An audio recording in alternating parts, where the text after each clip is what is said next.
Hello and welcome to Breaking Geek Radio, the podcast, the premier flagship and international podcast of LRM Online. I'm your host, Brandon Jones, and with me this week is Nick Dahl and Danny K. Bartlett. What's going on, gents? Good. Good to be back. It's good to be back. It's lovely to see your handsome faces again.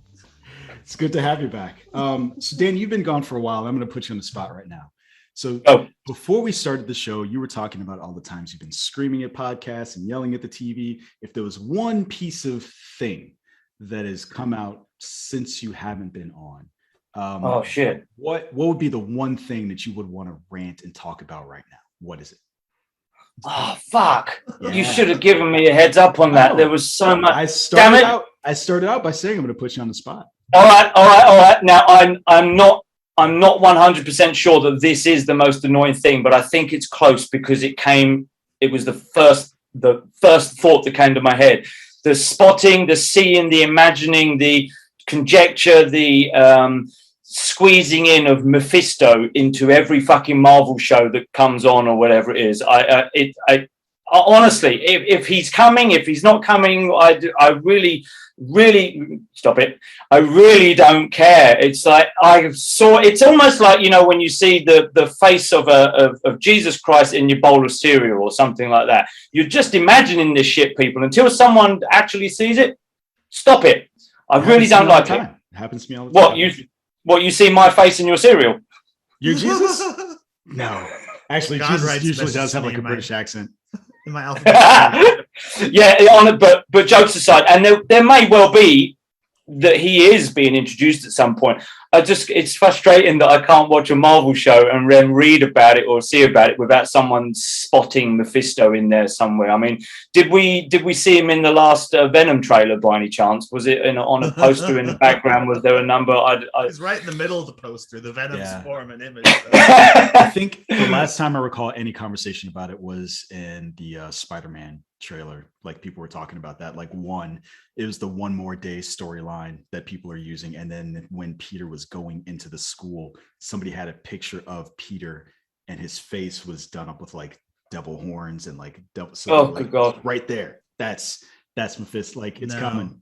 So. The first time I saw that, I'm like, why do they make him look like Daredevil? That's probably more like it, because Daredevil may or may not be in the film, right? There's still conjecture about that. Yeah, and on my other podcast, Kyle still insists we'll see him in the next like 3 movies, and I'm like, we're not seeing Mephisto anytime soon. If they use him in like a few years, it'll almost be as a joke to be like, now we got you. I just feel like, because like, yeah, Mephisto's involved in all these storylines, but I think they're using Doctor Strange. Yeah, like I want them to Snoke Mephisto, right? So like, as soon as they introduce him, somebody just chops his fucking head off. Yeah, it's like I aim for the head. Devil. I aim for the head. We're all done here. Or it's another. What's his name? I've forgotten his name. Or it's another character played by Slattery, Ben Kingsley. I was paid to do it. Yeah.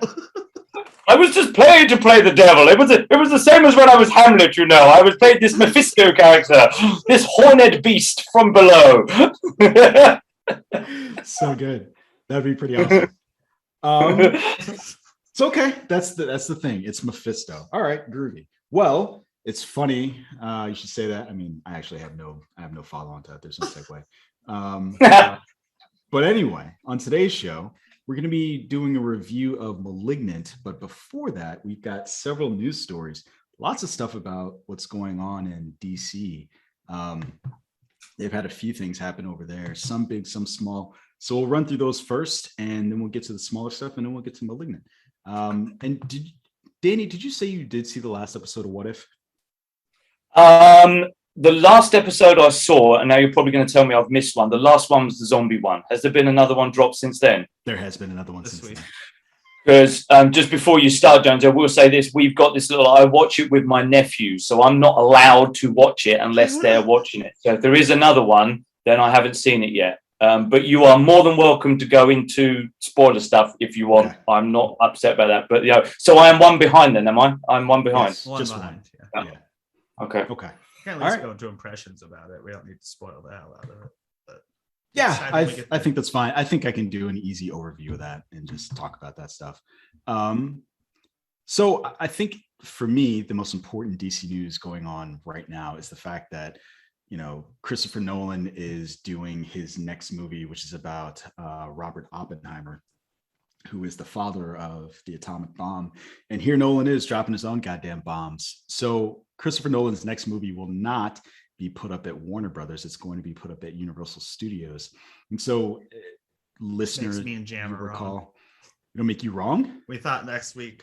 I thought maybe Universal, but we were looking at and Jammer was like, he's not gonna work with a studio that has a streaming service. And I'm like, and Sony doesn't have a streaming service, and that is one of the people they shopped it to.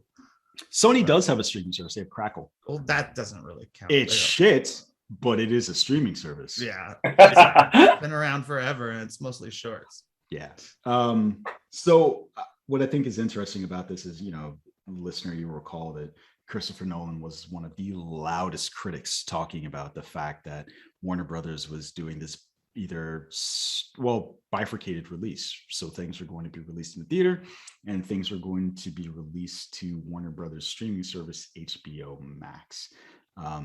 So I don't know what the release date is on this film, but this is, I think, going to be an important film for him. It's going to be his first film in a new studio. And more importantly, it's more akin to Dunkirk than any of his other films, right? Usually his films have some sort of fantastical element to them.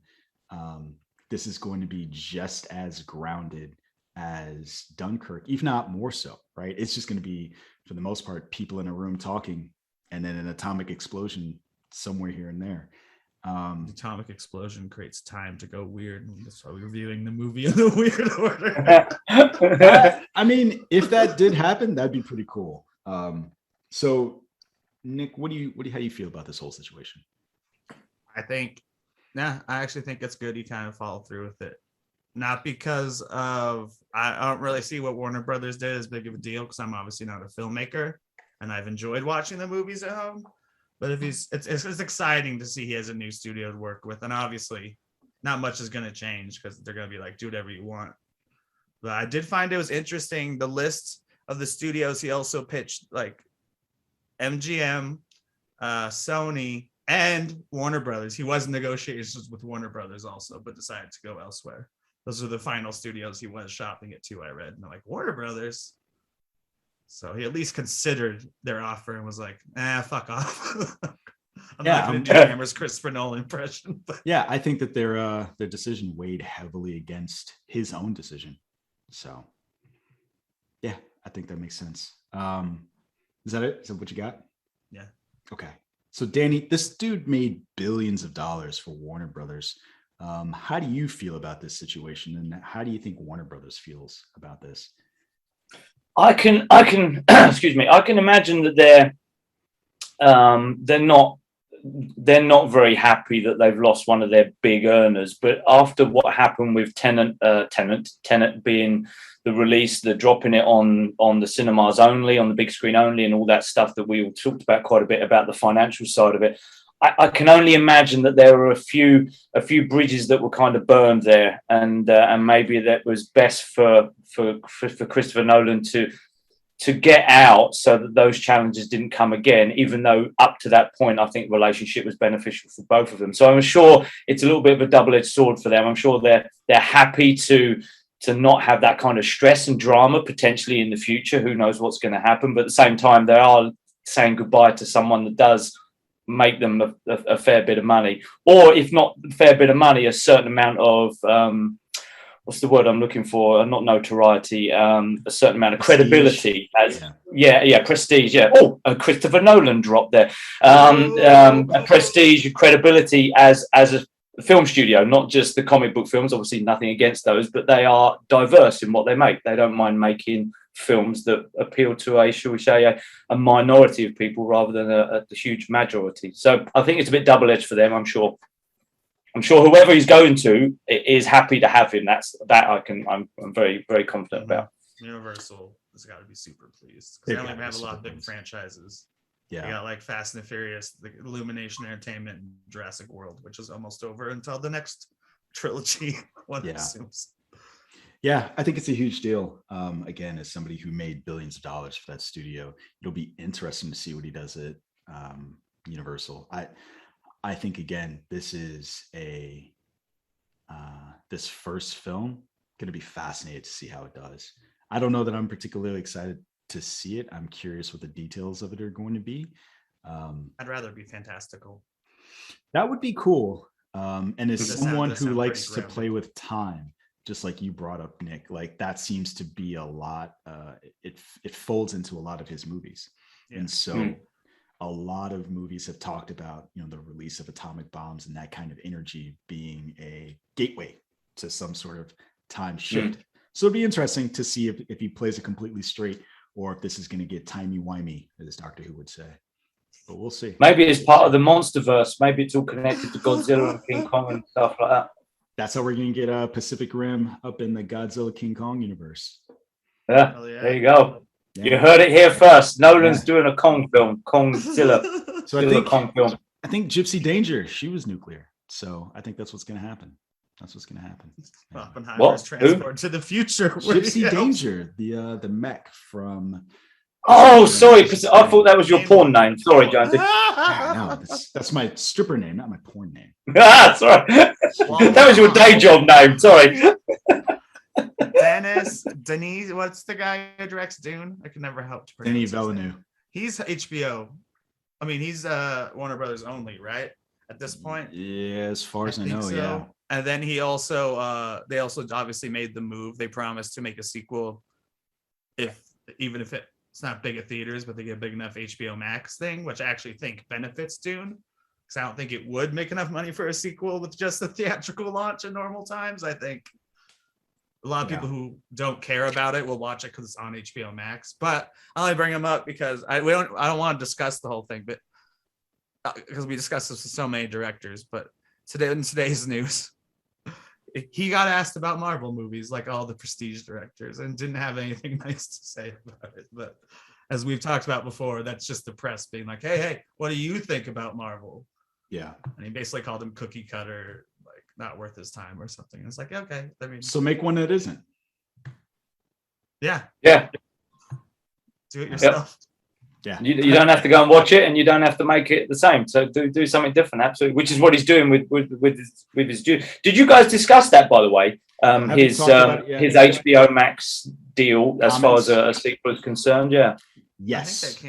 So we talked about it about a month ago, and then I tried to see his comments from a certain point of view that didn't mean he was an asshole, and then he doubled down on it, proving that I was wrong and that he is in fact an asshole. No, not the Marvel comments. The about the sequel. Yeah. Oh, sorry. Is that what you meant? Sorry. Not the sequel. I'm sorry. I thought you meant streaming versus theatrical. No, I apologize. No, I meant the sequel. They'll give him the money for a sequel should it be successful on HBO Max and the big screen. No, did you guys talk about that? No, we haven't talked about that. I think it happened in last week. Yeah. But would it throw your plan off if I just asked what you felt about that? Because I actually thought that was quite interesting. I'd like to know, because especially you, Nick, there, because you got a bit more of an insider on the numbers kind of thing. Jammer's normally very good at this too. What kind of numbers would we be looking at, do you think, both HBO Max and big screen, for them to consider a sequel? Because I can't help but thinking back to Blade Runner 2049 or whatever, Blade Runner film, because a shit ton of money was thrown at that, and it wasn't much of a success. Let's be honest. It wasn't much of a success financially. Yeah. And that was a shitload of money to make, as is Dune. And that Blade Runner film was released pre-COVID, right? Pre-pandemic. So it had the opportunity to be on the big screen. So what do you think about that? And especially the money side of it, the numbers.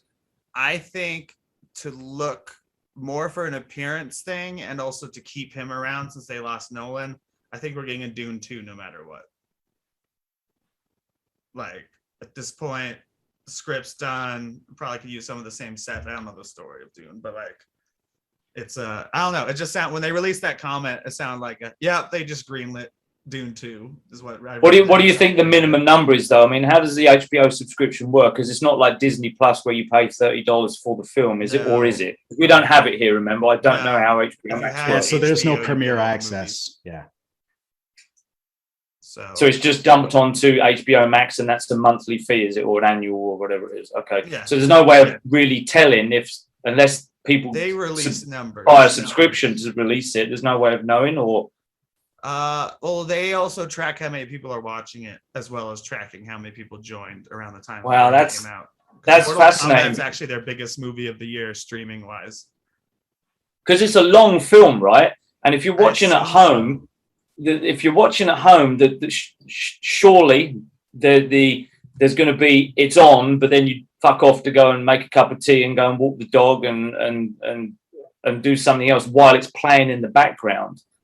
I can't see how that I guess I'm trying to struggle about whether or not that makes it a success or not, as to whether or not people stop it halfway through or they vote the thumbs up, thumbs down, like a Netflix or something. Whereas at least the box office shows how much money. Well, I guess remember that's what when Justice League Zack Snyder's came out, and they had like these huge numbers the first weekend, and then they were like, "Oh, most of these people didn't watch past 5 minutes," sort of thing. So No. it's like, does that count? Because then they came out with that later, where they're like, "We're going to decrease the numbers. We're not going to count people who only watch like 20 minutes of it as a success." Okay. Interesting. That's always hard. I don't know how that works with like even YouTube and stuff, or playing a full podcast. How that does a hit. So Dune. YouTube is a little different, right? Because it almost doesn't matter if you watched it for 5 minutes or 20 minutes. What you still get is metrics that I can use to sell you shit. So it's a different business model. It's not a subscription. I mean, part of YouTube's service is now subscription based, but it has that's relatively new as compared to the analytics that they get and the ability to sell you new stuff and get you to click on something from you watching, even if you only watch something for 5 minutes. If anything, 5 minutes is good, right? Because you're on to the next thing and they're building their knowledge base of who you are. I think it'll be interesting to see because, like you said, Danny, Dune is long. It's 2 hours and 35 minutes. And yeah. We're not doing that. Fuck, it's hard to believe that James Bond is going to be longer. Fuck, I thought James Bond was should be 3 that long hours. either, I don't think. Yeah. What is it? 2 hours and 45 minutes? That's plenty of time to die. That is plenty of time to die. I saw that. That is so much time to die. It was just, maybe we saw the same tweet. There was plenty of time. Yeah, plenty of time. It's just a flesh wound. It'll take him a long time to bleed out or something. I think from an appearance perspective, I think Nick is right. I think that they have to keep this guy around. I don't know if I think that that's the right call, because it just seems like you're throwing good money after bad, especially because I have heard very mixed reviews of Dune. I've seen 10s and I've seen 2s, right? I've seen people say that, I saw somebody's tweet that said, Dune is a film that is in theaters that you can in fact watch. That is my review of Dune. I saw that one too.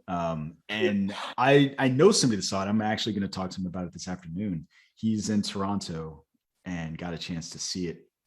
And he's like, it just seems like watered down Star Wars. So it's like, it looks like, Game of Thrones, Lord of the Rings. Only because they say we're house to tier, like they have the house name and stuff. And I'm like, yeah. It's very much fantasy also, isn't it? Mm-hmm. Well, Star Wars is fantasy. Yeah, and Dune being written when it was, like, it is one of those originals, right? So it can claim those things without necessarily being derivative of this other stuff. So it'll be interesting to see how people react to it. But I think that when we get mass critical reviews, it's going to be pretty polarizing. Well, I've got my IMAX tickets booked for next Friday. They were first showing next Friday. Okay. I seem to remember Blade Runner had that same kind of polarizing. Sorry, Nick. Does that mean it's out earlier then? We've got it next week. Yeah, I got my tickets next Friday. So I don't think we get till October. I had to double look it up. It's a big gap. Well, I'll tell you what I think. But wasn't Blade Runner that equally polarizing? Wasn't it? Well, polarizing. Yeah. Didn't that have like high scores and low scores and some middling stuff too? Well, because that's kind of what I was thinking. I think I've got this impression that it's going to be another Blade Runner kind of mix of reviews, wonderful to look at, not much, didn't make a lot of money, which is why I was surprised that they would consider a sequel, what hasn't been shown necessarily yet, to be worthy of one or good enough. And that leads me to worry that this film won't be a complete film, as in a definitive end. Isn't that like half Yeah. the first book or something? So again, one of the reviews that I saw said that it just doesn't know where to end, and it just does. And fact. yeah. And one of the things that kind of frustrated me about the review that I read, not because of the reviewer, but for what it said about the movie. One of the reasons I wanted to see this movie was because I really like Zendaya. It turns out that she is barely in the movie. She says, and she's all over the trailer. Yeah. All over the trailer. Like, I feel like that trailer was made for somebody days. like me. Yeah. She's going to have a prominent role in the second one. She's supposed to be like the protagonist, but we'll see what happens. Oddly enough, here's what I find funny about Blade Runner. Actually, an 88% from critics and an 81% from the audience on Rotten Tomatoes. It's like for mostly it to Blade have flopped. I'm sure though. It's surprising that it got such high reviews from both critics and audience. Yeah, I didn't realize that. Money. Yeah, that seemed higher than they both would have given it. Especially if I thought fans would have raked that one to the coals more. But I will say, just like.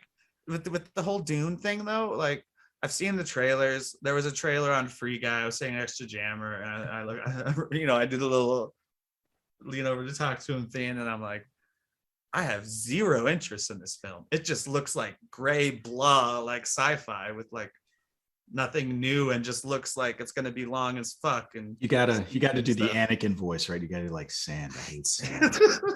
It's coarse and it gets everywhere. And of course I hate sand people as an extension, but she does.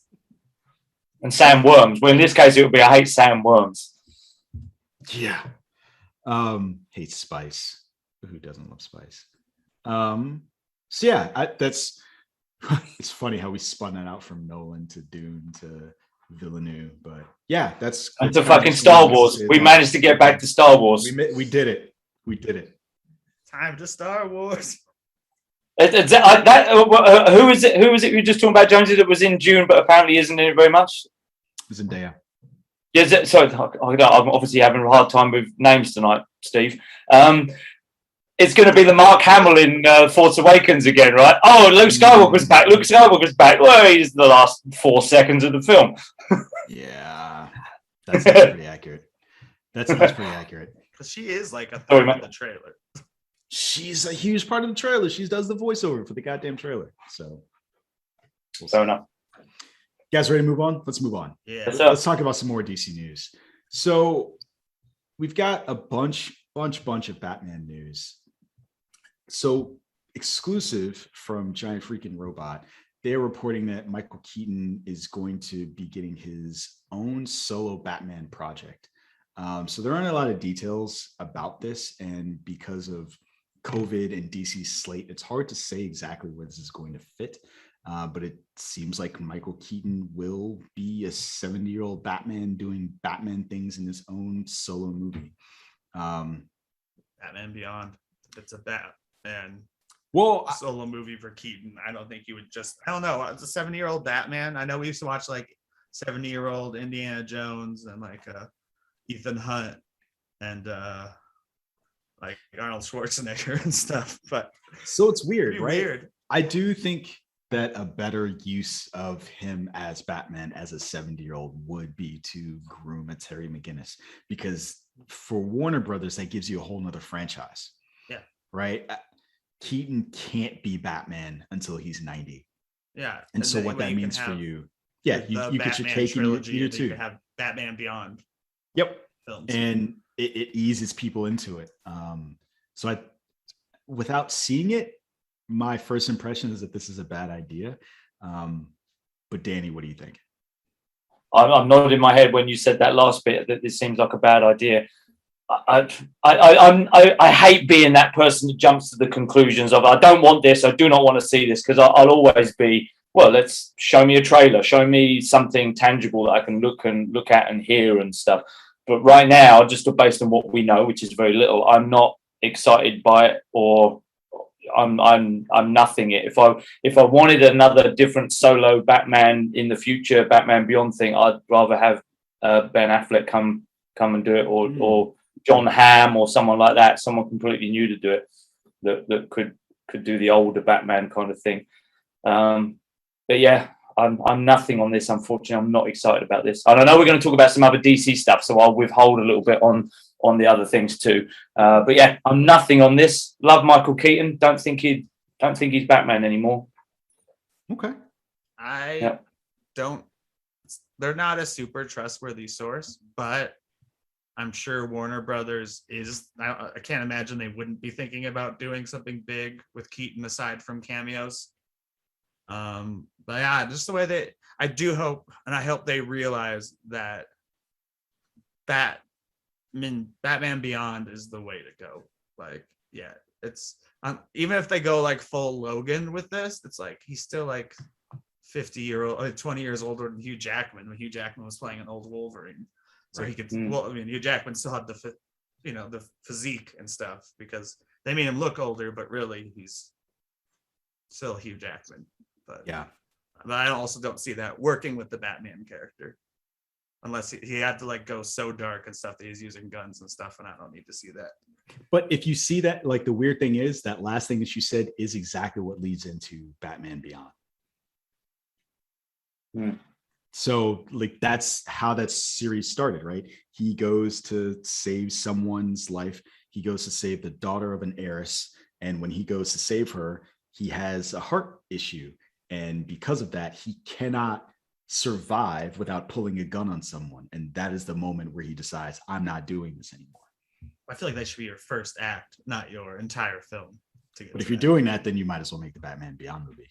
And that's why it's weird for this to be pitched as a new Batman movie with him as Batman. But who knows? Yep. We'll see. I think it would be more interesting, honestly, if he was back in the Tim Burton verse. We were getting other actors back too.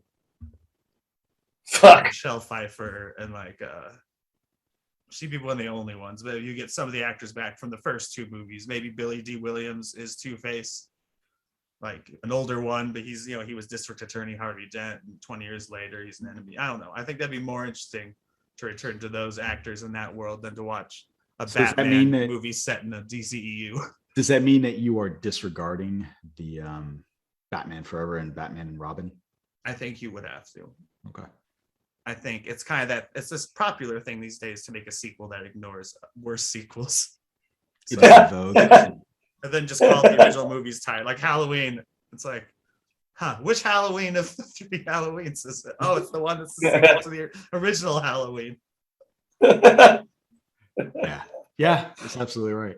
But it's not nearly as exciting if he's in the same world as, what seems with Flashpoint's going to bring him into the main continuity. It's the Batman story in that universe is far less interesting than the Burton Gotham. Yeah.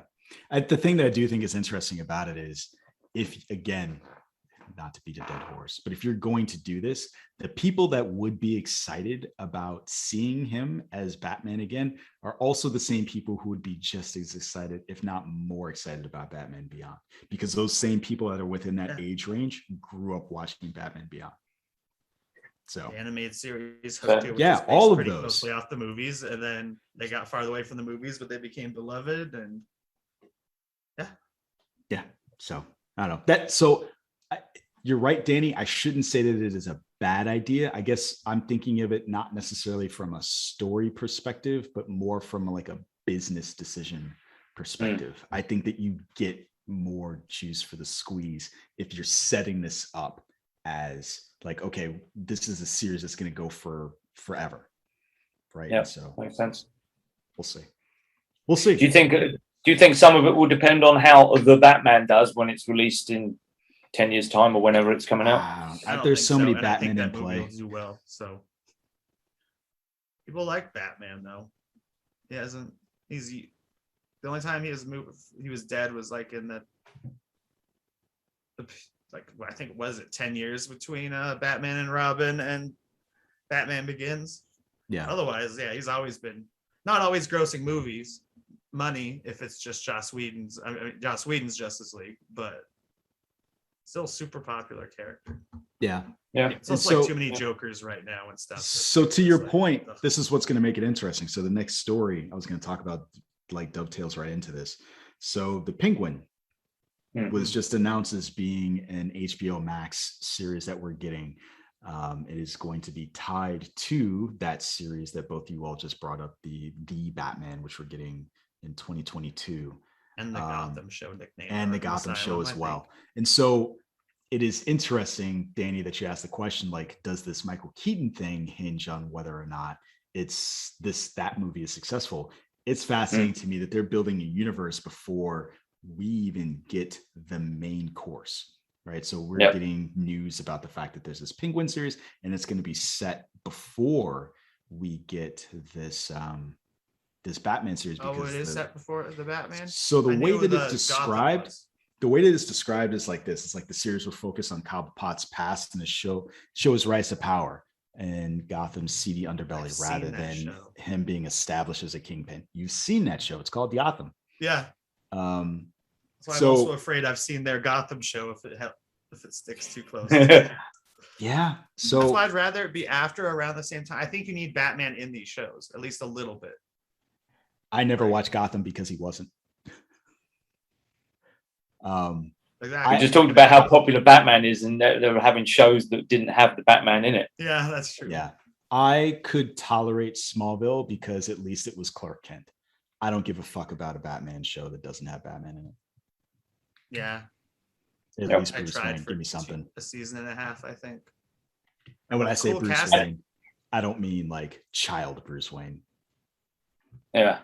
And it's just it's such a vague story from what I can remember. You guys can correct me on this, please do. But at the moment, it's like it's in early stages of development. Does that mean these guys are talking about it in the lift on the way up to the 5th floor, and that's it? You know, what does early stages of development mean? They haven't started building sets yet. They haven't started doing costume design. Early stages of development could mean someone in a room said, well, this could be an idea. And they could say, yeah, put it up on the board with the 50 other ideas that we've just come up with and see which one. My thought is it's always been the plan, or it has been for a while, to give him a show. Because even that's what Colin Farrell, just like Zendaya, is like, I'm barely in this fucking movie. Well, but here's the thing. It makes it make more sense if you look at what we got in the Batman trailer, because when everyone saw Colin Farrell, you're like, that's fucking Colin Farrell. Yeah. If you're telling me we're going to make a show of the early days of the Penguin, now it makes slightly more sense why they stuck him in all that fat suit makeup and made him barely recognizable. When the show was announced, I'm like, this has to be in the plans. They didn't put him under all that makeup and throw him in the movie for 10 minutes to not use him again. That shows an incredible amount of confidence in Matt Reeves's film, doesn't it? To think that we're going to have you come in and we're going to have this guy that, you know, even at the time was too skinny to be Batman and all that kind of stuff. And there was always an element of risk to making any film, but especially we've just had Ben Affleck, very popular Batman. We had all the drama around Justice League. To come in and say, well, we're going to make this film and we're going to have all these other shows with these A-list actors being these characters. There's a lot riding on the Batman film being a success. There's a lot. And part of it's because even like they made money, but you know, compared to Marvel, you kind of compare everything to Marvel.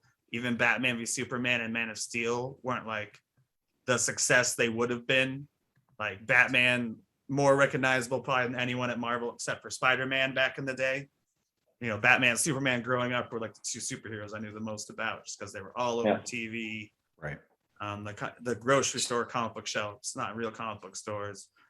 So I think done right, and the trailer's done absolutely right so far. I think this could be the highest grossing Batman movie since The Dark Knight Rises. Oh, like I think it could almost. I mean, you know, we have the Snyder people who are like Ben Affleck only, but then they end up watching these movies. Like, so I think it could make more than any of the ones with Affleck in it. Not that that's saying a lot. All right, you heard it here. We're gonna timestamp this moment in the podcast. We're gonna put it in the description. We're gonna come back. Next, call it.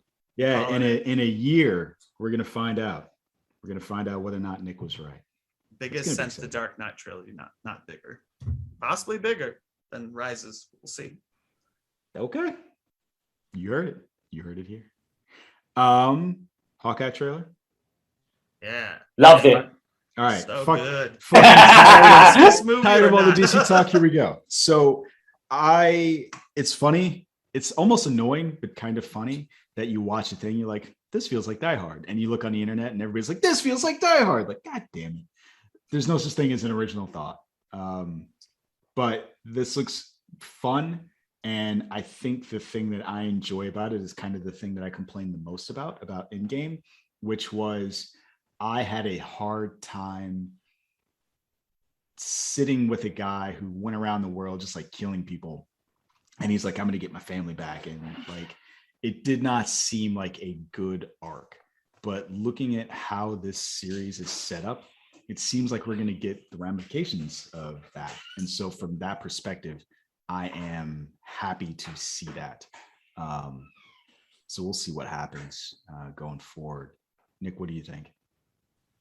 I love the trailer. I was not. I've been a fan. Most people put down Hawkeye all the time, and I've been a fan of him because I've been a fan of Jeremy Renner ever since Hurt Locker and SWAT even before that.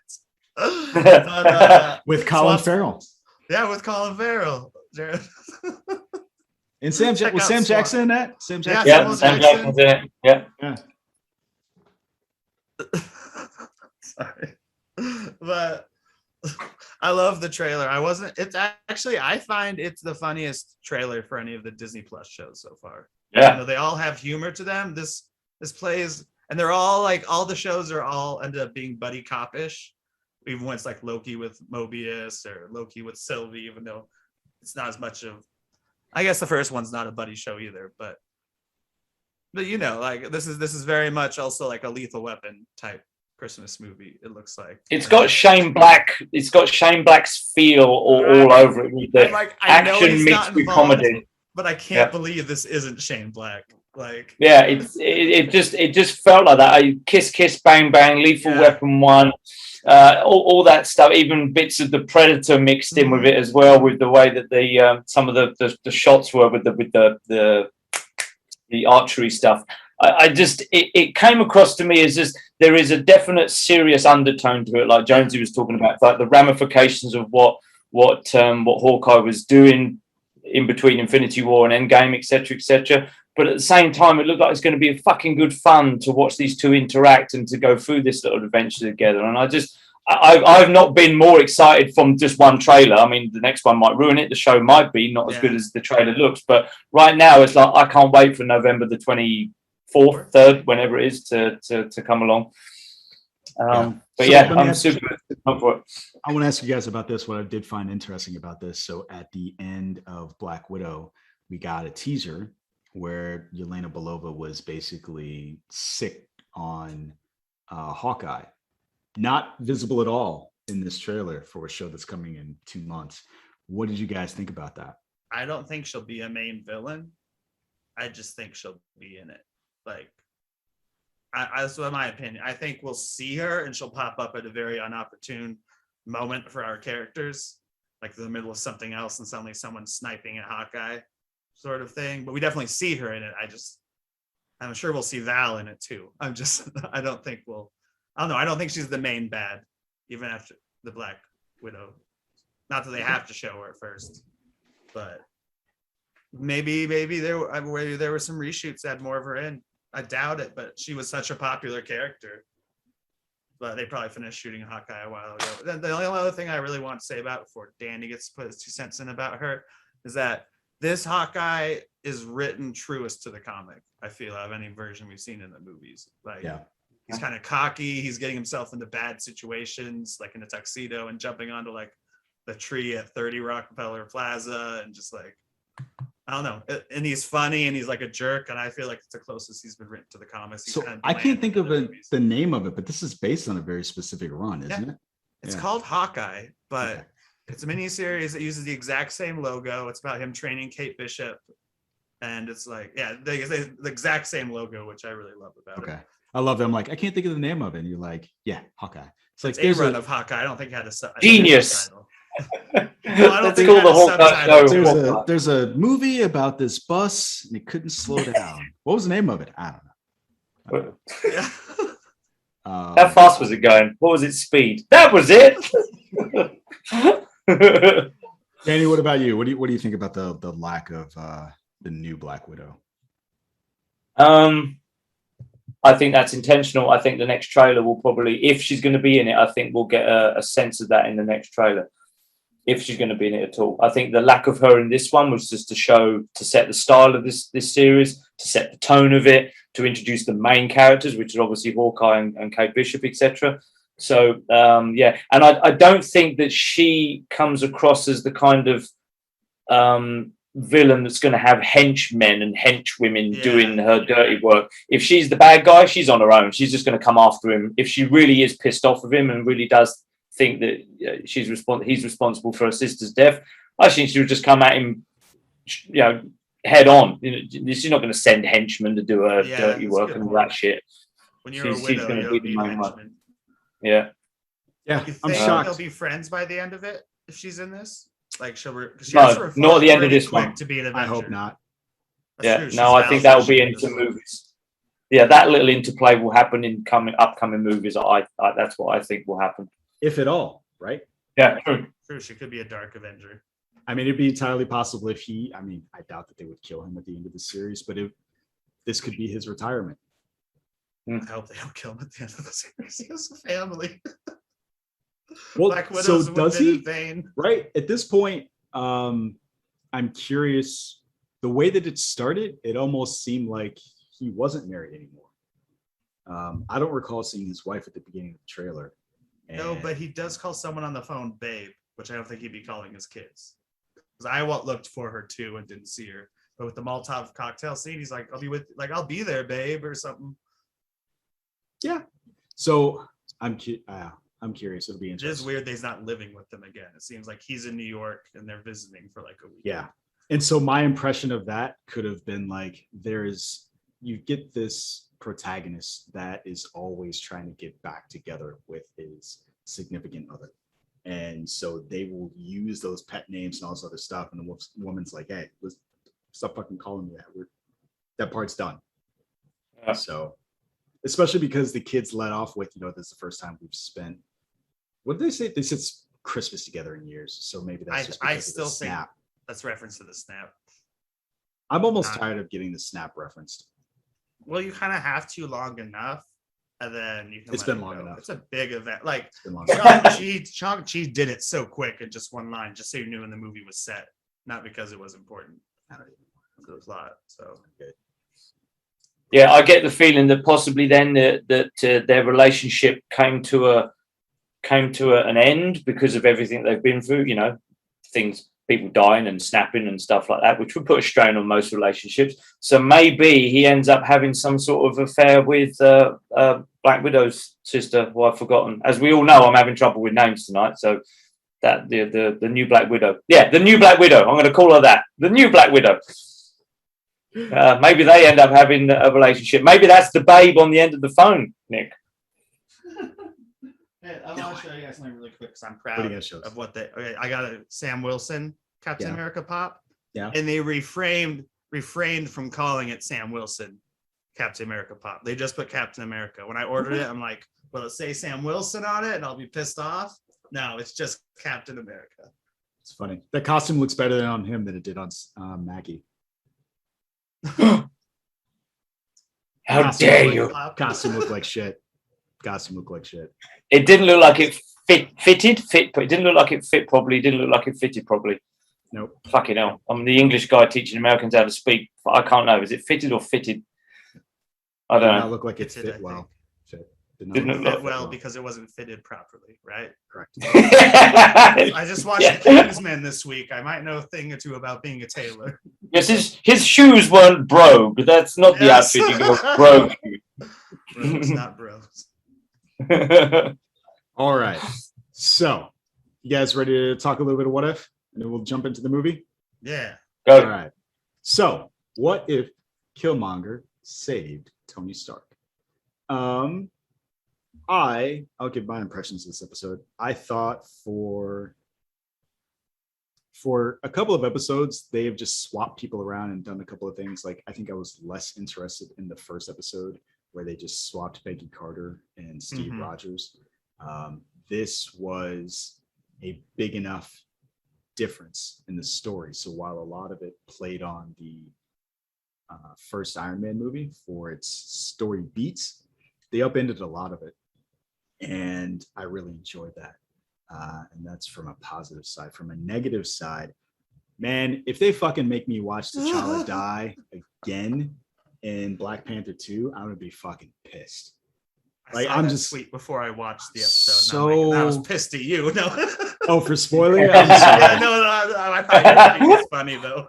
I'm tired of it. I don't really want to see it again, because there is something about having that moment where you've lived through this moment and you've grieved and you've kind of gotten over it, and now here it is again in this cartoon, and then I'm gonna have to see it again during. Yeah, they're gonna have to address it. And I'm just like, I don't want any of that. So it's kind of the reason why I want them to recast the character. But you know, that's me. But what did you guys think? Well, our friend Danny hasn't seen it, right? Don't worry about spoilers and stuff. What did obviously you the dear guys listener think? might want to worry, but I'm not worried. Oh, the audience, and then Nick. That's what you meant. Yeah, that's what I meant. It's definitely like, it feels like it's half Iron Man, half Black Panther with a little bit of Age of Ultron thrown in the middle, obviously, just based on, you can not just simplifying it to locations, but like, you know, and I love the premise. Partially even, but past the premise, I love Michael B. Jordan. I love Killmonger as a character. So it's great to get him back somehow. People are like, maybe he'll be in Wakanda forever. And I'm like, probably not. No. If he did, maybe he should. Like, this is the way to reuse him and get to have fun with the character again. And I don't know, it's just interesting from the beginning when the Watcher is talking about, you know, experiences make you a hero. So if Stark never learned his fucking lesson, he's still that jerk who comes back and is. And one person noted this, which is he drinks a lot in this. This is the closest I think we've gotten throughout the episode. He starts drinking more often, so I think it's the closest we've gotten to Demon in a Bottle. Yeah. But of course, in the end, it is about Killmonger double crossing, undercrossing, double crossing, undercrossing, and getting what he wanted in the film. What do you say? I don't want to play chess with you. I Yeah. don't want to play chess with you. I think you're right, and I would imagine that while he probably drank before already, going through that initial experience in Afghanistan probably just accelerated some of that drinking just a little bit. So, well, and as someone pointed out, I mean, obviously they try to match the first shots as much as possible, and it is interesting. The first shot we ever see of Tony Stark is him holding a whiskey, like all fancy pantsy, and just surrounded by just soldiers in there. Yeah, whatever you call their clothes. The other thing that I do think was interesting about this episode, I think that the others, it is much easier to see how they would tie into an overarching narrative. This one didn't. And it seemed to have this seemed like a very what do they call it? A bottle episode? Yeah. It's a different term for that, but what's the term? What's the phrase? Well, this is episodic. Bottle episodes, one location. Okay. Yes. Episodic. Like Chinese shop in Seinfeld, Chinese waiting room. I think the majority of the episodes we've seen, I could say like this could tie into this could tie into this, and this is how they're going to bring all of this together in an overarching plot to tie this entire series together. This seemed to have a very definitive beginning, middle, and end, and like this is the story. A little bit of a teaser, not as big of a cliffhanger as most of them. Yeah. And that didn't seem like it was going to necessarily factor into an overarching story. I don't know. What do you think? And in fact, the footage, there was even more footage this week. They released a mid-season trailer where we got looks at more possible storylines and just like characters together, even. And in that trailer, it's Killmonger, Black Panther, who's with the other new Avengers. Like you could tell Gamora, Thanos is there, and I really think that episode they're coming together and the Watcher's bringing them together, because I think that's one of the villains we see on the poster, which is I think that's going to be Ultron Vision Infinite. Okay. He has all the Infinity stuff. Like, I think that would be the biggest threat of the season, where he'd be like, the Watcher's like, oh shit, I need these people and these people and these people, even if they're not always the best heroes. Even if it is Dark Doctor Strange or Killmonger, like this is a universe breaking and you this know is what? a multiverse breaking event again. They're kind of assholes. So if we lose them, no big loss. Kind of like Suicide Squad of the Avengers. Yeah. Except for Captain Carter, who's probably even more righteous than Steve. She will be the only one that lives. Did you say that before? No. Yeah, she'll be the only one to make You it think out. so? Yeah. I think so. Interesting. I would not be surprised if they tried to bring that character into live action. There's been rumors, and I don't know. I'd watch an Agent Carter movie or live action TV show. Captain Carter? Yeah, Captain Carter. Or See, even I know you didn't watch the Agent Carter live action. I watched all but the final episode because I didn't give enough of a shit. But I love that it had the Dominic Cooper back as Tony Stark as well as Haley Atwell. Yeah. Okay. And the Jarvis that they actually used in Endgame was like the biggest connection they've ever had to the show Agent Carter. Yeah. The guy who plays Jarvis in that is the butler to Howard Stark when they meet in like the 70s or whatever. Right. Okay. Oh, before we get onto the movie, there was one more story. I didn't want to forget this one. So Nick, you and Jammer talked about Murders Only last Only week. Murders in the Building. It's Only really hard Murders in the title to Building. remember. It is really hard because I'm not like it's a thing. I thought it was only murderers in the building, and then I thought it was only murder in the building, but it's only murders in the building. Only Murders in the Building. Okay. Only That's the name of their Murders in the Building. podcast that they're producing on the show. I'm gonna try and say it 5 times fast. It's been renewed. So if you've been enjoying Only the Murders, then happy day for you. There's gonna be more. I don't know anything about the show. So other than I know that I think it's done by the folks that do This Is Us, right? I actually don't know that. I just know it harkens back to an older age of comedy just because it stars Steve Martin, Martin Short, Selena Gomez is in it, and you get their usual kind of guest stars, Nathan Lane, Tina Fey as a cameo. Okay. So it's very much, but it feels very much like an older school HBO show, not like a modern Hulu show. Okay. It's very stylistic, almost not. The opening credits remind me of a Wes Anderson movie, but that would be the wrong thing to compare it to. It's more of letting these two older guys who have been a duo since like SNL and like Three Amigos and stuff, giving them a chance to like just hate on each other because one's a former producer and one's a former actor, and they kind of hate each other, but then they meet. There's a fire drill. This is the premise for the show. There's a fire drill. They have to leave the building. And Selena Gomez meets up with them, and they're not even friends, but they all bond over the exact same podcast they were listening to when the building was. They're like, what was in his mouth, the dog's mouth, and they're like bonding over that. And then when they learn someone was killed in the building, they're like, we could start a true crime podcast. It's one of those type shows where they're bumbling and try to uncover stuff. And Sting is even a character at a certain point and a suspect in the show. And my favorite line is I suspect Sting. My favorite line is Sting hates dogs, like me. No, I'm just kidding. But he's like, don't you have a dog? He's like, nah, and I fucking hate him too. But the line I like is so Martin Short's with his dog in the elevator with Sting, and he's like, don't stand so close to Sting. Okay. I'm gonna check it out. You convinced me. I recommend it. Jammer even liked it.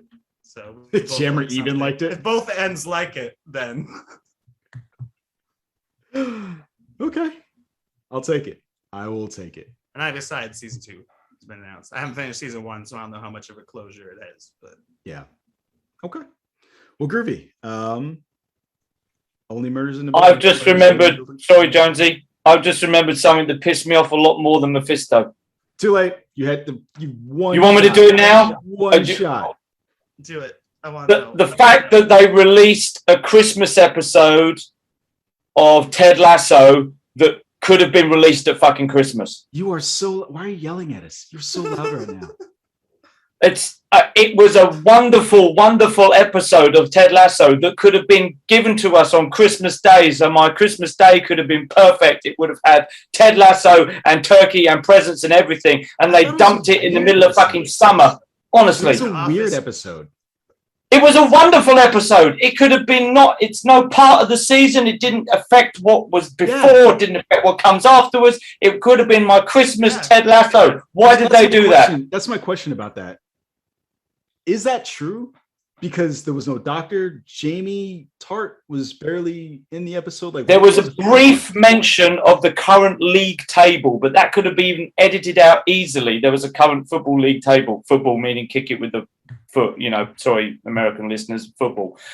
They had that. That was the only reference to anything that was going on. It could have been a Christmas episode dumped on Christmas. It was fucking wonderful. The whole season is wonderful. The show is wonderful. That was the best Christmas episode ever. And we got it in fucking August. Why? What? So let me ask you that. Actually, it's weird. It would have been better if it was in July, right? Because then at least we can make the argument it's Christmas in July. Exactly.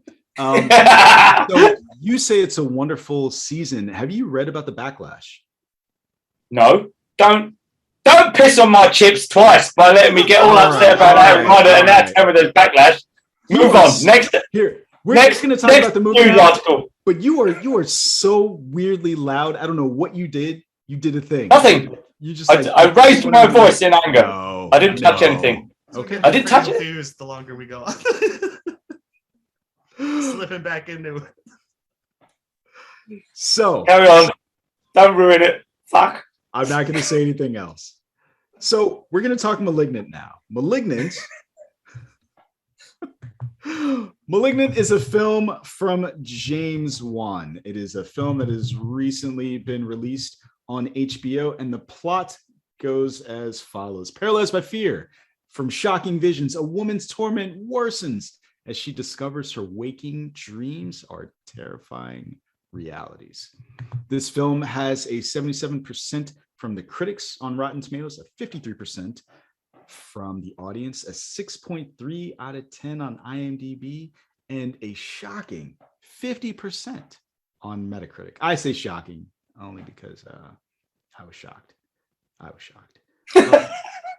will say, like, it was the top of Twitter all weekend. Like, originally I wanted to do Kate for this week, and you wanted to do that one, and I was like, well, we should have a vote. And then when I saw all the tweets all weekend about the movie, I'm like, fuck it. We're doing it. Even though I hate horror movies. This movie is knucking futz. And so let me ask you, Nick, you mentioned Twitter. Let me get your initial impressions. And so this week we're going to do something a little different. Nick Dahl is going to give his initial impressions, and they're going to be non-spoilery. Then he's going to say whether or not he recommends it. I'm going to do the same. And then we're just going to jump straight into spoilers. All right. I'm going to give you all one more warning after that, and then we're just going to get into it. So Nick, let's hear it. One, give me like your non-spoilery Twitter impression, and then do you recommend this movie?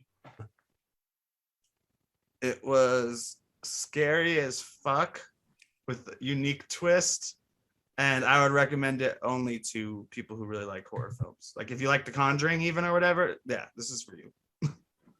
Oh, because it's James Wan again. It's the master of horror. It's funny. I don't think this movie has anything in common with The Conjuring. I didn't get that impression at all, which is why I wasn't interested in it. Sorry to butt in on something I hadn't seen. It's apparently it's pretty expensive for a horror movie. 40 million. And James Wan's obviously really respected and given a lot of creative control since he's done everything from Aquaman to Conjuring to he definitely has a look to it. I wouldn't call the plot points anything similar. I would say the scares are pretty damn similar, most of them. And he shoots every building like it's insane asylum. Like the angles he uses on any building, it looks like an insane asylum. And I think maybe this is a thing. Maybe all these, I can't remember. Was this set in San Francisco? Wait, no. So Seattle. Hold on. Before we get into that, I'm going to do mine, and then we're going to jump into talking about the movie. So my Twitter impression is, again, I've already said it. This movie is fucking nuts. I really enjoyed it though. And so I think that I would recommend it to anybody that is a fan of James Wan generally, or people that like horror movies generally. So those are my non-spoiler impressions. So right now we're just going to jump full headlong feet first. Is that a thing? I don't know. Sure. Into spoilers about this movie. So that was your final warning. if you think you want to see it, go ahead. But be warned, we're about to spoil it. So I think you have to be a real horror fan. Like, you think so? I like horror. Tell comedies. me why. Tell me why. When you say you have to be a real horror fan, I only finished it because of the podcast, not because I was bored, but because I was scared. What scared you about it? What was the thing? All these jump scares and shit, and like electricity, like all the electric stuff is really creepy and it's kind of stuff you've seen before. And like the other thing I was gonna say, we were talking about buildings. Even though they're like not in like old, like, you know, like a New England area or something, everyone's house still looks like it's a haunted house from like The Conjuring. Like their house is like, that is not a normal house. That looks like a haunted house. Yeah. And this isn't even a haunted house movie. So I'll start from the beginning. The thing that I loved about this movie is that it feels very distinct in very specific spots. So like that whole opening sequence. So you're talking about shooting the asylum. I'm looking at this movie and I'm like, this feels exactly like a Sam Raimi movie from 20, 30 years or 30 years ago. It feels very much like Evil Dead, Army of Darkness, the way that it was shot, even the way that it was acted, the way they spoke. And I was like, this part is campy as fuck. And so to your point about how it was shot, like that asylum that they showed you looked like a model. It looked like something out of either Raimi or Burton movie. I'm saying, like, even if they're shooting a police station, it's like, or a tall building, it's that an angle where you're like, that makes me so uncomfortable. Yeah. It's a regular looking office building, and you're like, oh shit. What's the name? So the other thing that this kind of reminded me of was Drag Me to Hell a little bit, which I really liked. I think that's a movie that I like that not a lot of people like. But that's far less of a horror movie than this, I would say. Like, that's more my kind of horror. I like that. I'm weird in the sense that I think we've talked about this before. Scary movies don't scare me, but I do enjoy them for what I perceive to be good movie making. And so this movie fell in that category. Like, I'm not getting scared of any of the intentional jump scares of anything like that, but I am enjoying it just for the pure homages to the stuff that I've already referenced. For the fact that, like, as a whole, the fact that he decided to stitch these different things together, where it's the Raimi stuff or the straight horror stuff that's from his own catalog, or just straight up fucking action that was straight out of Ghost Rider, right? So there's a scene that happens later on in the movie in a jail. I'm like, that's like that Nick Cage scene out of the first Ghost Rider. So I liked all of it. And you even get like an M. Night Shyamalan twist, right? Like, what's the twist? Here's the twist. I was waiting for the twist.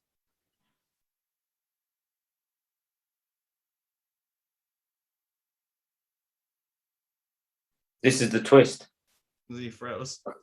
A frozen Jonesy looking like some scary creatures just come through the door. It is. It looks like he's staring at the door. It is, and he's frozen in time. Is this all part of the Malignant review? Perhaps he's just teasing us and he's not really frozen at all. Yeah, it's just I'm not as much into jump scares and stuff. It's a lot of that. It's a lot of, so the creatures murder whatever thing, like, you know, he comes from the insane asylum, as they show at the beginning of the movie, and he's like, it's like scares, like it feels like The Conjuring or even Stranger Things, because he has an effect on light. So like, so it is a creature. Is it a creature feature? So it's a creature, or creature feature more than you. It's a big twist, but it is like, it's a monster in a way. It's a monster / serial killer movie where they're blaming. Okay, yeah, because I got the impression when I saw, and I did see the first trailer, however long ago it was, that it was just and I'm obviously ignorant here, that it was just another one of those generic psychological, maybe a monster, maybe not. Is she imagining it? Is he imagining it? Who knows kind of thing that we seem to have seen many, many times. I'm not a huge horror fan at all. I'm certainly not a slasher fan. I don't like blood and guts. I really don't like the torture porn things, but I do like The Conjuring, because to me it's not the jump scares that you just said that you don't like so much. It's that the tension that James Wan creates in those Conjuring films, when you know when the camera pans and then camera pans and the nun's still there and the nun's still there, and you know it's fucking coming, the three or four shots, and then suddenly it's there. Yeah. Yeah, that stuff where the hairs stand up on your arms, where you're clutching, the person next to you is squeezing hard, not the scared bit and not the blood and guts, but just the tension, the suspense. I like that stuff. That's why The Conjuring 2, for me, the one set in the UK, is fucking brilliant. It just freaks me out every time.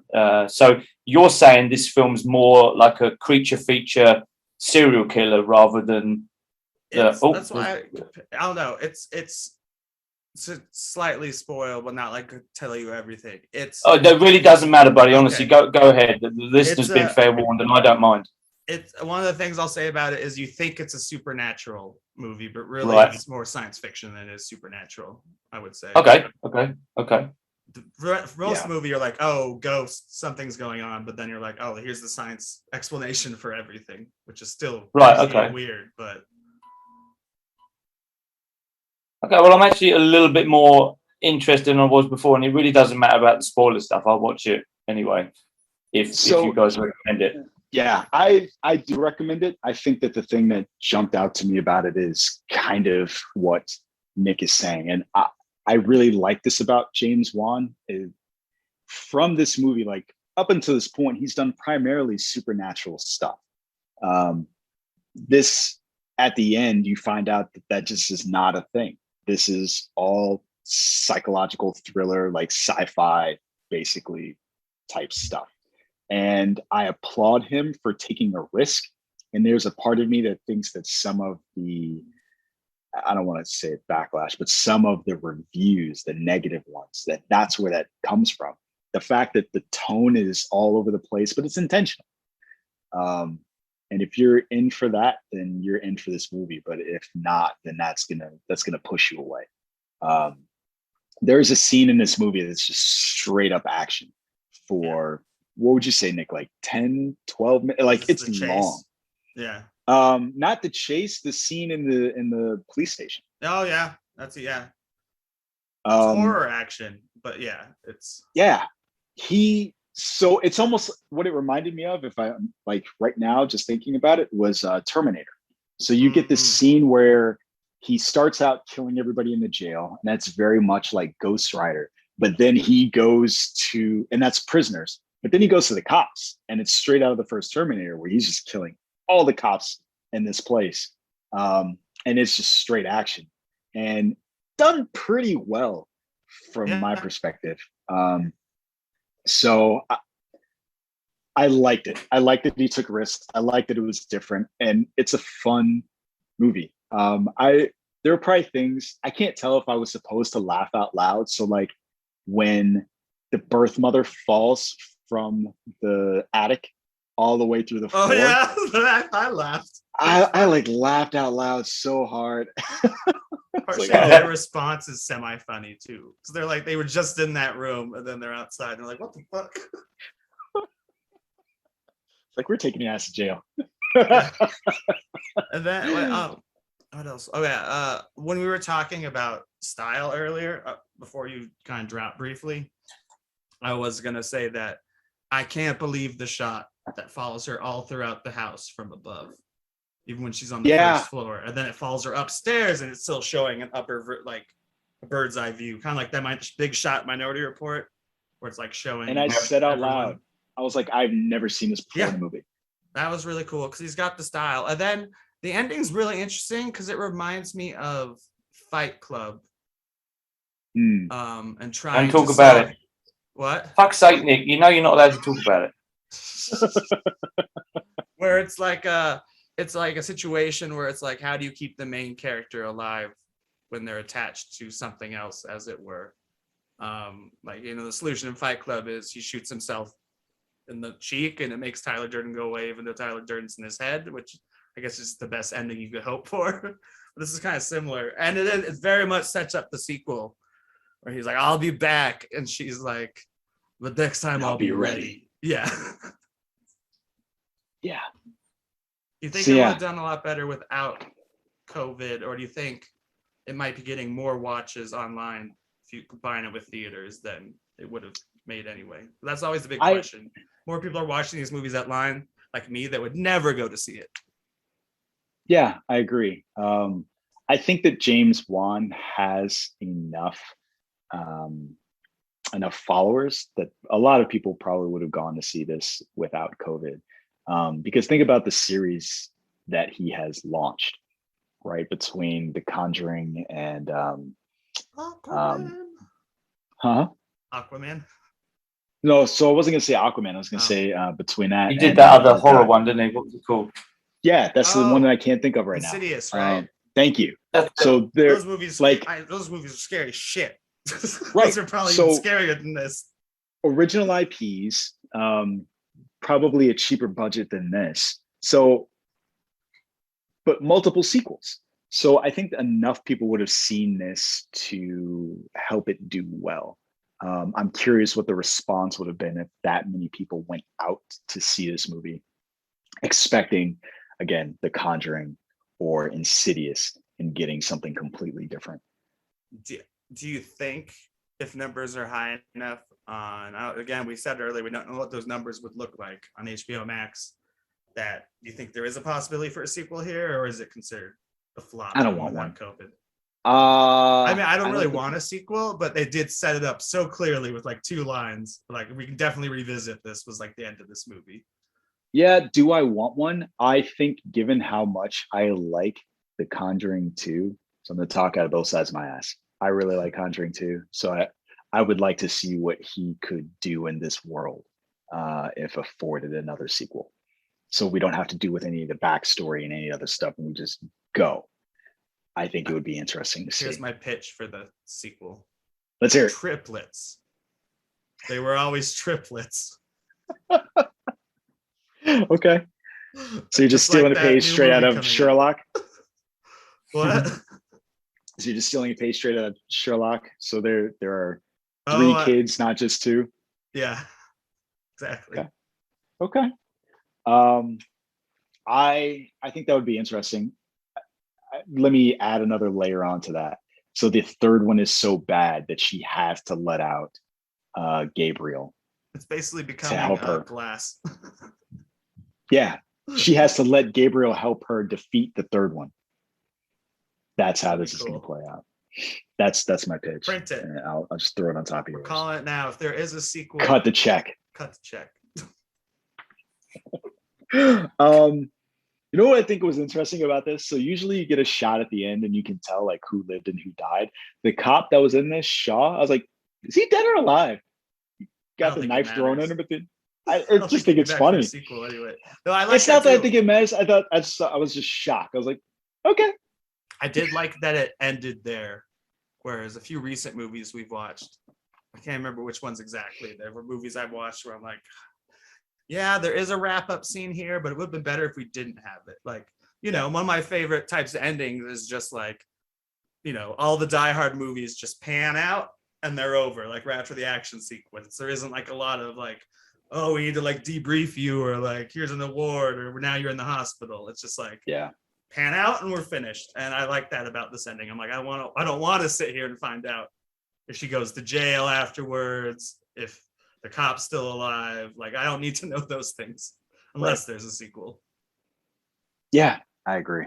Because yeah, presumably she'd still be wanted to be locked away. Like, as far as the government's concerned. I'm trying to think. Would they? Probably even a Supermax or insane asylum. I'm trying to She's remember. walking away after killing that many cops, and they're like, "Oh, it was a supernatural thing." It wasn't me. It was the I didn't tumor on my back. Yeah, one-armed man. I think Danny's beginning to get a picture of the movie without us saying explicitly what it's about, because he keeps laughing when we say weird. things like "tumor" with arms sticking out. So you know what I laughed? I laughed harder. I can't tell if I laughed harder at the woman falling from the attic. I think the other scene, and I don't think it was meant to be as funny as I laughed, the scene in the precinct where right at the end, Gabriel fucking yeets this chair across the room at the 2 cops. It's like, I'm not going to kill you, but I'm going to throw this fucking chair at you guys to show that I'm the boss. And it's like, he throws that chair at him, hits him, like knocks him out. And it's like, all right, I'm out. Just so you know that I could. Yeah, I mean, because he also, there's it feels like maybe it was her interfering a little bit, but he he definitely didn't want to kill the cop. It felt like even in the first chase scene. Yeah. He didn't have to be running the whole time. He could have been waiting around a corner with that knife. Like he ran. So maybe that has something to do with her influence. I agree. But Yeah, she has a that'd be soft spot interesting. for that cop. Or maybe she realizes that cop's one of the only people that can help her, sort of thing, and she has some power. Yeah. Okay. Because he definitely had 2 chances to kill the same guy. And maybe So the many third chances. chance he did, but even that didn't look like a definitive death. It was like thrown against the wall death, not like a I'm gonna like, you know, most of them are gruesome deaths with the cops where he like kicks, like just smashes their head with like his boot and like the guts just go bleh. Yeah. Yeah, I could go either way. So yeah. Cool. Good movie. I enjoyed it. You're talking Anything else like to say about than I did. I wasn't Yes. sure coming on to this if I like I didn't know if I liked it or not. I just knew afterwards I was scared, so I didn't know how to feel about it. But So I Danny, like it. Danny, we talked about this before. My one goal in this show is to make Jammer or Nick just like something better than it. Like they could come on like this movie was shit. Like, did I like that movie? And now it's just like I like that movie. Oh, now I like it more. Like that's my goal. That's what I do on the show now. At least lets you see why other people like it, which can help your own opinions. Yeah, Like we enjoyed still this. really disagree about Reminiscence. My sister watched it last weekend. She thinks I'm the fool. So it's a fucking loves it fantastic too. movie. She loves it. I talked to somebody. So what's funny was I told somebody all the same stuff that I told you about, like the story of oh god, it's jumped basically Hades. Yeah, and yeah, so in telling that story, they were like, shit, maybe I need to watch this movie again now. I think knowing that story changes almost everything about how you feel about that movie, because it is almost integral to the DNA of that story, because little things that he says just keep referencing it. It's fantastic. I need to watch it again just so I can like it. Danny, have you seen it, Reminiscence? No. I recommend it's it. worth your time, even if I didn't. Yeah, it is on the list of things. It's still here this weekend. So this weekend I've got Cop Shop and Reminiscence is the other one that I was going to watch. Malignant is on the big screen here at the moment, so I'm going to be torn. But I think Malignant I'll be okay with watching it at home, whereas Reminiscence I think I want to watch it on the big screen because I have the opportunity to. So it's that kind of movie to me. It seems to need to be watched on a slightly bigger format. But yeah, I'm looking forward to it. No. Oh, okay, buddy, go ahead. No, I was just gonna say no. I don't necessarily think that you have to see it. It is a beautiful looking movie to me, but I also think that it is a slow burn noir film, and because of that, it doesn't necessarily need to pop on your screen the way something like a Godzilla versus Kong would. Okay. I guess I was looking at it from how it looked on the trailers, like you said, like visually stunning. But if it is a bit of a slow burner, then the big TV at home wouldn't lose too much. Then honestly, I guess. So think Blade Runner 2049. Oh, why do I have to think that? Good. I didn't enjoy that. But I mean, in terms of like pacing, it's like that. But gotcha. Not 2 hours and 45 minutes. It's even with slower. No, I got still, you. I believe 2 hours.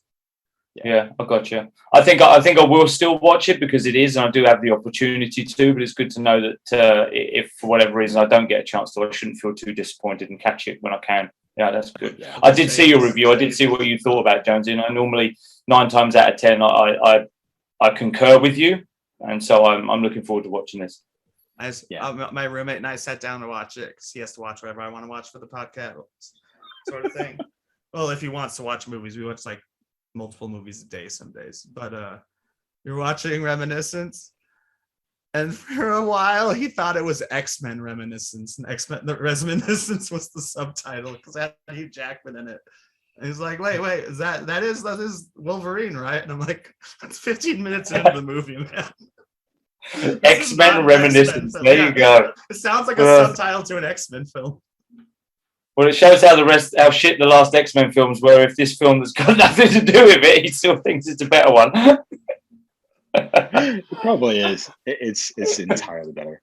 The only thing I would say to you, Danny, is I would I would recommend that you read the story about, I'm going to say this name incorrectly, Eurydice, before you watch it, because it parallels the movie and it influences what you think about the movie. Okay. I might get you to just clarify what that name is. It's a Greek. It's one of the Greek. When we're done with the show. Yeah, I'll shoot it to you in a Slack. Cool. All right. Anything Sweet. else? Anything else? And you guys have to say, would like to talk about anything? Last call. Welcome back, Danny. Woohoo! No, I obviously you guys have covered all the things that I've been watching and stuff, catching up on stuff that I've missed, etc. And there's no need to go rehash this stuff, but I've no doubt over the coming weeks I'll be asking you questions about, did you talk about this and this and this, and I'll have some sort of input on that, like the previous Ted Lasso comment, which doesn't need to be discussed anymore. Jonesy, you don't need to. I'm going to send it. I'm going to send it to you anyway. I'm going to send you all the backlash. Yeah. But anyway, all right. Fine. Well, groovy, gentlemen. Thanks. It's been awesome. Nick, where can you be found? I'm at Geeky Nick Doll on Twitter, and I also do Marvel Multiverse Mayhem, which comes out Thursdays, where we discuss that week's Marvel, the TV show, I believe. And Danny, where can you be found? Sorry. I can't. Can't be found. You're off the grid. I'm off the grid again. Yeah, I'm still occasionally dipping my toe back into the Twitterverse at Danny K Bartlett, and that at the moment will be it. But I'll also be jumping back onto the Discord channel too to see what's going on there. So yeah, those two places, best place to catch me. Okay, listen. If you can. Catch me if you can. So, folks, here's what I'd like from you. For all the folks that are listening to this, if you could do me a favor, go on Apple Podcasts, rate the podcast. I'd really appreciate that. If you could just drop a few lines, let us know what you think, let us know how we can improve. That would be great. We're always looking for folks out there who are listening to tell us what they think. So that'd be much appreciated. Other than that, LRM has other great programs on the website for you to either listen to and great reading material for you. So go check out those articles and podcasts. Where else but LRMonline.com. Of course, you can find me, Brandon Jones, at Sir Jonesius on Twitter and Instagram, and right here on Breaking Geek Radio Podcast.